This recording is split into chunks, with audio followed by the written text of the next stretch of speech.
It is so good to be here with each one of you today. And for those of you joining us on live stream, like my kids, it's good to be here with you as well. And I hope that you're treating your mother nicely. There you go. For those of you who don't know who I am, my name is Adam, and I'm the pastor here at The Point. And it is my joy to be here with you this morning. This week has been a crazy one, like most of the last year, right? And yet this place, this time together, should be a time of peace, and a time of rest, and a time of knowing whatever happens tomorrow, or maybe even later today, it'll be okay. See, the truth is there are times in our lives when it's hard to see that it will be okay. There are times when we're facing hardships and struggles and pain, and it's really difficult to see what tomorrow might bring, other than more hardships and difficulty and pain. Have you been in a season like that? I have to tell you, I remember a time, almost like it was yesterday, but it was actually back in 2012. A dear friend of mine went to prison. If you've never been to prison, well, me neither. I don't know what it's like other than his account. And there were times when he told me about prison, and it didn't sound all that bad.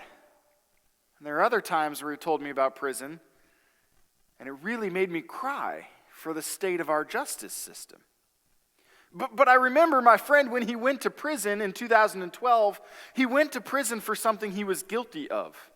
He had gotten drunk at a party, and when you drink too much, you often do things you regret in the morning. And that's what happened to him. And so he pled guilty, and I sat there in the courtroom as the gavel came down with the sentencing, and he was sentenced to 7 years in federal prison. The worst part is the party was the night of college graduation. So after all this work, that was what his future held. And the prison he ended up getting sent to was about 5 hours from where I lived, and so I would regularly go visit him, which meant getting up super early in the morning and driving 5 hours so I could have a 3-hour visit and then drive back. About once every other month or so for 2.5 years, I visited him. And it was incredible to see what happened to this friend of mine in prison. You see, in prison, he had a whole lot of time on his hands. So he began to dive into the Word a lot. And now he was a Christian before he went to prison. But he really began to experience Jesus while he was there. And he would share with me about some of his cellmates or some of the people in these programs like Celebrate Recovery. And he would share about what God was doing in their life. And it was always so encouraging. I ask, well, how about you? You know what? It'll be okay. And I was astounded through this season how he could be filled with such peace while living in such a really terrible place, experiencing the pain that comes in that terrible place. As a church, we're going to be walking through over the next several weeks the book of Philippians. And in this book, what we're going to read today, Paul recounts being in prison. And I have to say, for all the hardships my buddy faced, it was nothing quite like what Paul experienced. For all the hardships he relayed to me and the things he shared and the way that I wept, it wasn't anything quite like Paul. You see, Paul was in prison not because he was guilty, but because he angered the wrong people. Not because he had done anything wrong, but because they didn't like the things he said. And Paul was in prison not with a 7-year sentence and the possibility of parole. Paul was in prison with an unknown amount of sentence. You're just simply there until the emperor decides he's ready to give you a trial. And at that point, when you get a trial, you might get off free or you might be put to death. And it's in this context Paul writes to us. Not only this, the prisons he was in were not prisons like we have today, where there's beds and meals and TVs, and you get some time in the yard to go and exercise. In fact, the worse of a criminal you were, the more danger you were to the empire, the more of a threat that you were, the more under watch you were. So much so that they would actually chain you to other guards or prisoners. Like, it's not just enough to lock you up. We have to lock you up and chain you 24/7 to somebody else. Could you imagine living in that place? The lack of dignity, the pain. Could you imagine if you were Paul, being the guy who knows who Jesus is, who's experienced Jesus? You have this understanding of his profound love. And this is where God's left you. So we read today in Philippians. In Philippians chapter 1. I want you to know, brothers, that what has happened to me has really served to advance the gospel, so that it has become known throughout the whole imperial guard and to all the rest that my imprisonment is for Christ. And most of the brothers, having become confident in the Lord by my imprisonment, are much more bold to speak the word without fear. See, Paul, this isn't his first time in prison. And here in a moment, we're going to look back at one of his first times in prison, that moment when he was thrown in jail and kind of what happened to him. But this is now a second time he's in jail again. And he writes, he says, look, I want you all to know what's happened because of my imprisonment. Because of this place that I'm in that's pretty desolate and painful and hard to be, I want you to know what's happened.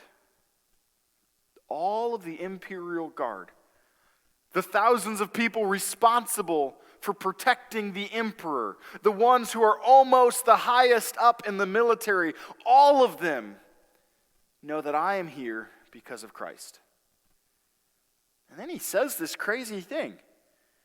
And most of the brothers, having become confident in the Lord by my imprisonment, are much more bold to speak the word without fear. I love what he's writing to the people in Philippi. See, when we face these hardships and these trials, it's really easy to get downtrodden. When we see life seeming to be unfair, injustice coming against us, people seeming to hate us, it's easy to look and say, woe is me. My situation is miserable. Nobody cares. This is wrong. But instead, it says most of the brothers, they see Paul in prison, and they're filled with confidence to stand and speak the very thing that put Paul in prison.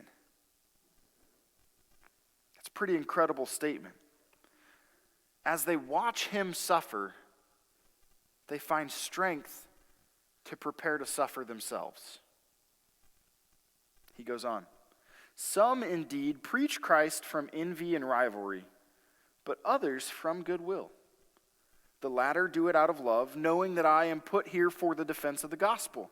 The former proclaim Christ out of rivalry, not sincerely, but thinking to afflict me in my imprisonment. You see, apparently there were a group of people who were going around preaching Jesus to others. And they were doing so in such a way, not because they actually cared, but they thought by preaching Jesus, it will just spite Paul. Paul will be mad that we are telling people about Jesus because that's his job. Paul will be mad that we get to do this freely while he's in prison. And there were some who were emboldened by Paul's imprisonment to speak with wrong motive, trying to hurt him. But this is what Paul says in verse 18. What then? Only that in every way, whether in pretense or in truth, Christ is proclaimed. And in that I rejoice. We're going to come back to this here at the end of this morning, but I want us to back up and think about this. What then, but in all things, Christ is proclaimed. I want us to back up and look at when he was first in prison in Philippi, the very place he's now writing to encourage them. The very people he's now writing to say, I have something to share because I love you. Back up to Acts chapter 16, if you will.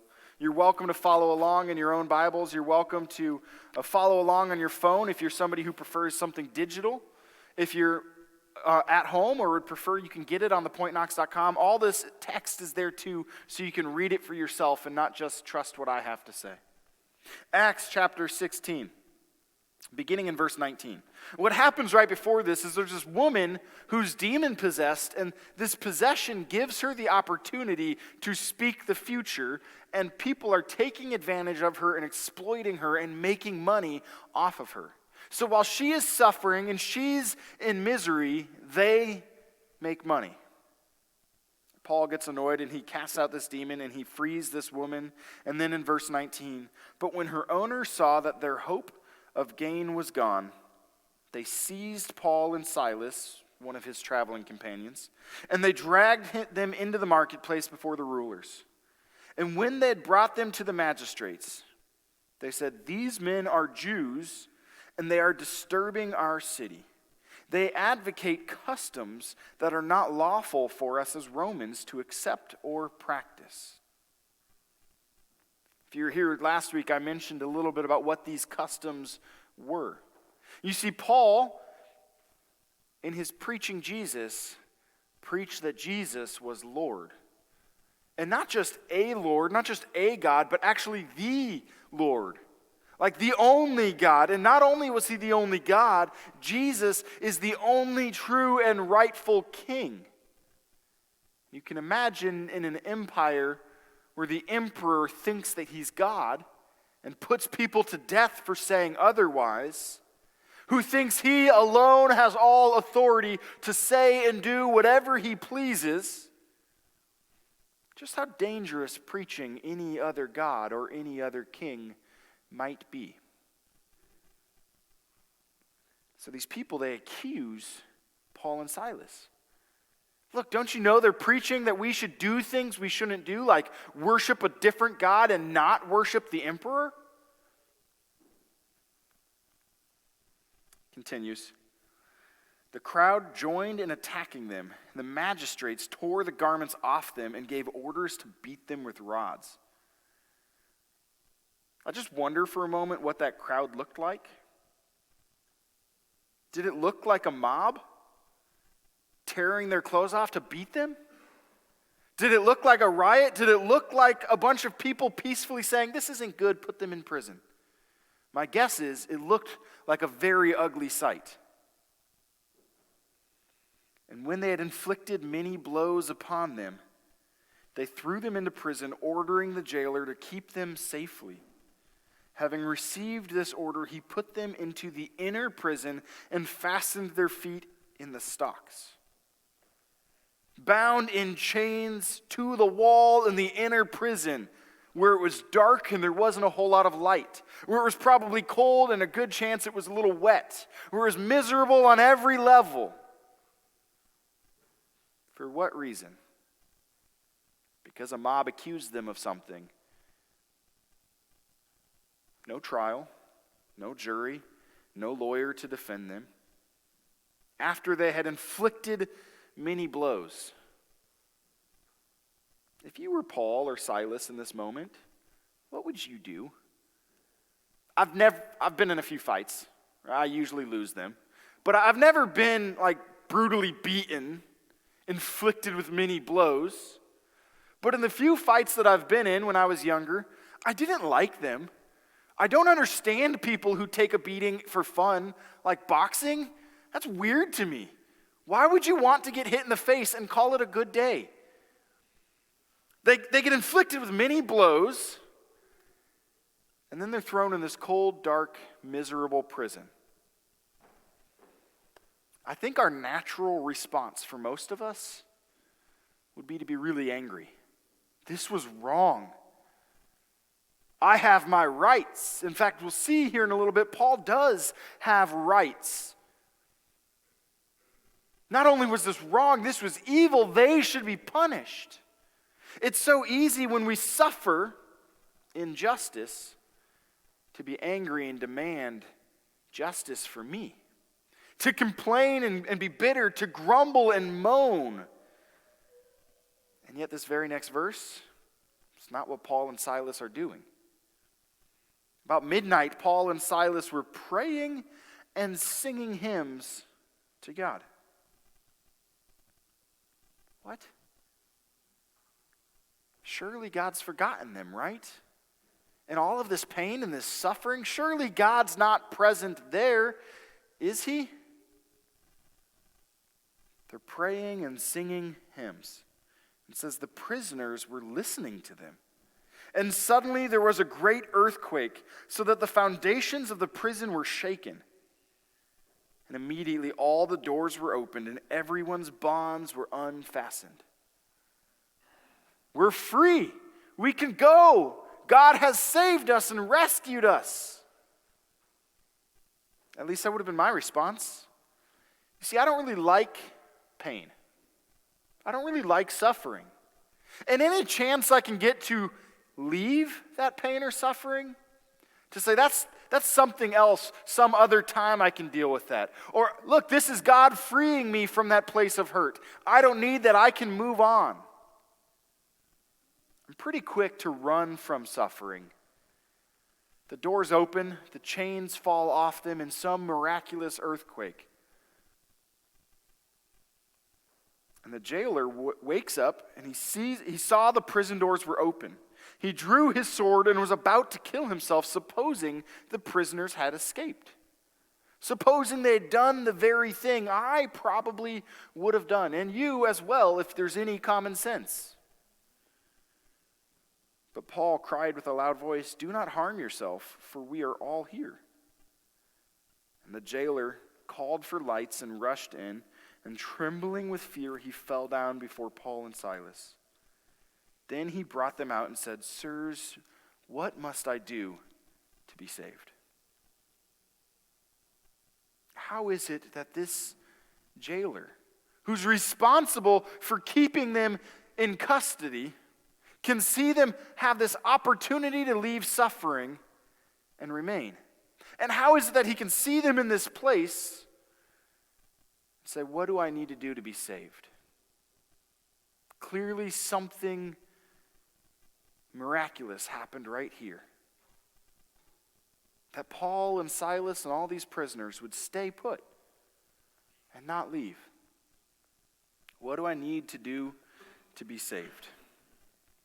You see, for the jailer, he was a doomed dead man because he was personally responsible for all of the prisoners. And had any of them escaped, his life would have been taken for their lives. Had any of them left, he would have been the one on the hook. But they're all there. What do I need to do to be saved? A question often asked throughout this book of Acts.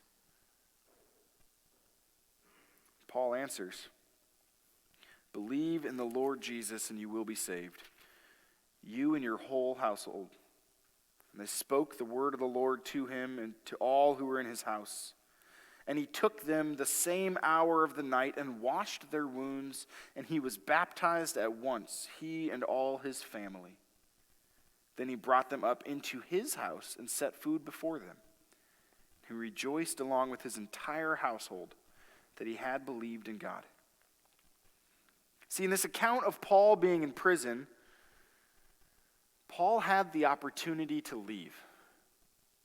And for some reason, he chose to stay. After suffering many blows, experiencing great pain, Paul could have spent his night complaining and grumbling, "God, where are you?" But he's praying and he's singing. See, Paul knew exactly where to find God when he was suffering. Not in our complaints, not in our woes, not in our blaming of other people or in our seeking of justice. Paul knew exactly where to find God when life was not fair and left him in pain.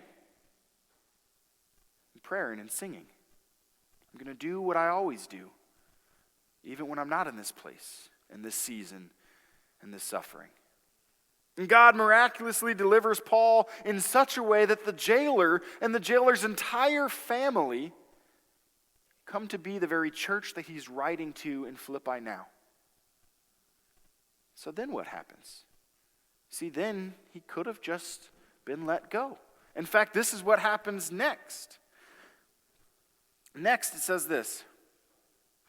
If I could find it, hold on. Oh, but when it was day, the magistrates sent the police saying, "Let those men go." Basically, like, we know that we should not have jailed you without a trial of some kind, and we know that we should probably have not inflicted this mob upon you to beat you up. So just let them go. We'll act like none of this happened. And here's where Paul's rights come in. Therefore, come now and go in peace. But Paul said to them, "They have beaten us publicly, uncondemned, men who are Roman citizens, and have thrown us into prison." You see, for a Roman citizen to be beaten publicly by a non-Roman citizen, or by anybody for that matter, was punishable by death. For them to be thrown in prison without a trial was punishable by death. Paul says, look, you've unjustly, uncondemned, thrown us in prison and beaten us. And now you just want to be let off the hook? Don't you know who we are? And then this last little bit. The police reported these words to the magistrates, and they were afraid when they heard that they were Roman citizens. They realized they had done something wrong and were in great danger. Now, as far as we know, none of them are killed for what they did. But Paul, he reiterates this claim later, "I'm a Roman citizen. Don't you know what that means?" Because Paul has a motive that's bigger than just getting out of jail. He's not just trying to escape his suffering and his sorrow. Paul has a motive significantly bigger, an end game that's greater than the sufferings he's facing right now. See, Paul's end game is ultimately that he could proclaim the gospel in Rome.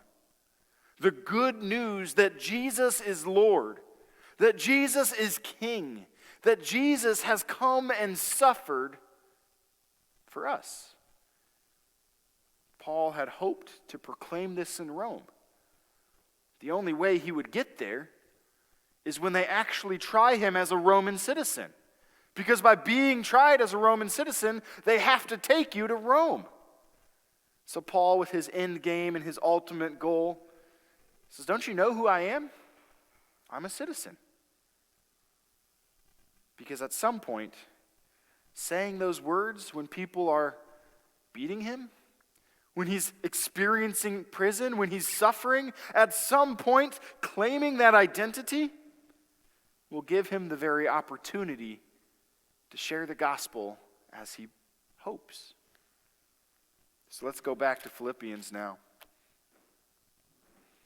Paul is again now this time in prison in Rome. His very hope has come true. He's there, and he's there for the purpose, not of a trial, though that's what the emperor thinks. Not because he finally got his way and gets to do what he wants. No, he's there with a bigger purpose. Verse 12, "I want you to know, brothers, what has happened to me has really served to advance the gospel." See, all of my pain and all of my suffering, there's been a purpose in it. God is doing something good. In fact, the whole imperial guard has heard of this good news that Jesus is King. In verse 18, he ends then, where we're going to end today. "What then? Only that in every way, whether in pretense or in truth, Christ is proclaimed, and in that I rejoice."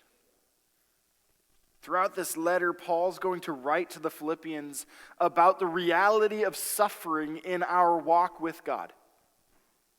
There will come a day when you will suffer because you're Christian. I don't think most of us will be thrown in prison for that reason. This is not me saying that there's this big conspiracy to hate you. No, this is just Jesus' words. Following him is tough, and the world will hate us. There will be days when you speak or you act or you live different The world doesn't understand it. And in our American way of doing things, nothing that Paul does makes any sense. Because our American way tells us that the pursuit of happiness and individual rights is our greatest good. In many cases, our God that we bow down before. If it makes you happy, chase it. If it serves your will, do it. But what Paul writes here to the Philippians as he prepares to tell them about suffering and joy, Paul's mission, Paul's purpose, the reason he gets out of bed in the morning is so that whatever happens, Christ may be proclaimed. And in that he rejoices. I wish I could tell you that 2021 was going to be this marvelous, wonderful, peaceful year, but we've had our 7-day free trial and many of us would like to return it. I wish that I could say this year life will not bring you any pain. I can't. Now, later in this book, Paul talks about the kind of pain that comes from being hungry or sick, or the pain that comes from loved ones dying. Here he's specifically referring to the pain that comes when you suffer injustice, when your rights are taken away or oppressed, when your will is not the thing that seems to be winning. This is my hope and my prayer for you and me. Can we in all things see Christ proclaimed? Can we see God working through our situation that we can rejoice no matter the pain and the sorrow? And part of why I think Paul is writing this while he's in prison once again, part of why I think he's able to say that in all things he rejoices, in all things Christ is proclaimed, is because he'd experienced it before. You see, previously in his suffering in prison, when he was in chains, God showed up and did something great. And now as he's once again suffering and in chains, Paul expects God's still going to show up. I don't know what hardships you're facing. I don't know what pain you're going to be in. But I do know this. God has been faithful in the past. He will be faithful in the future. And so in the present, whatever we go through, however tough it may be, we can look to see God in everything. It's my prayer that you and I would live not so that our agenda or rights or will or opinions or perspectives or prerogatives or desires or anything else would be first. But rather that whatever this world may throw at us, we can pray, we can sing, we can say, God, may you be proclaimed as good and loving and kind, even through this mess. Will you join me in prayer? God, we thank you that through Paul's imprisonment, the whole imperial guard came to know of the good news of who you are. A king who loves, who sacrifices, who suffered for your subjects, your people. And God, I thank you that Paul's suffering gave confidence to the rest of the believers to stand firm, to speak the truth, to share the good news, to rejoice in their suffering. God, may we learn to do the same, to pray and sing when life is tough, when the world is against us and we want to complain. May we instead seek your face and know that you will be proclaimed. And God, may we be people who rejoice in that promise, even as we may lose today. God, we ask that in all things we would know your presence, experience your love, and walk in your goodness. In Jesus' name we pray. Amen. As we continue this morning, we're going to continue by collecting an offering. Normally, we would pass around the popcorn buckets in ode to the movie theater we used to be at, but during this season, they're just going to be in the back as you exit. If you would like to give an offering via cash or check, you can do so by dropping it in those buckets. If you filled out one of those Connect cards, you can also put it in those buckets or just leave it on your pew and we'll come pick it up. And for you upstairs, you could leave it up there too, okay? We'll come pick it up later this week. If you prefer to give online, if you'd like to partner with what we're doing and say, I want to join in this endeavor to love and serve our city, you can give at thepointknox.com. However you give and whatever you give, know this: God's love is not dependent upon what you give. See, we don't give to get his love, but rather we give because we already have it. Thank you.